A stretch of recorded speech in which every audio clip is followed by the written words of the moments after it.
Всем привет! Сегодня я вам расскажу о лающем кашле у ребенка.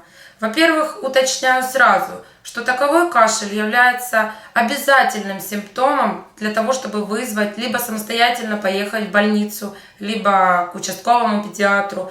И обязательно показать ребенка нужно врачу для того, чтобы выяснить. Возможно, вы дали какой-то аллергенный пищевой продукт.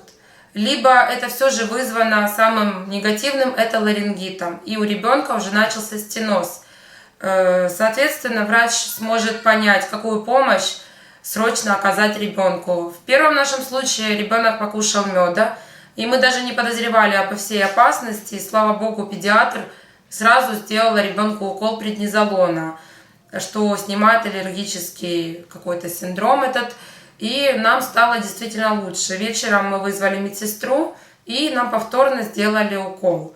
В другой раз у нас так же самое началось ОРВИ, как обычная простуда, но ночью ребенок проснулся в приступе удушья с вот этим характерным лающим кашлем. И уже на скорой мы поехали в реанимацию, потому как укол нам сделали дома, врачи со скорой, и направили нас именно в реанимацию, где ребенку всю ночь с интервалом в полчаса делали ингаляции с гидрокортизоном, чтобы снять отечность горла и снять приступы удушья.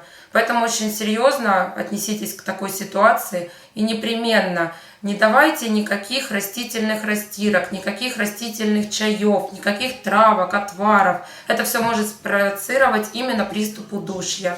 На этом все. Подписывайтесь на канал. Всем пока!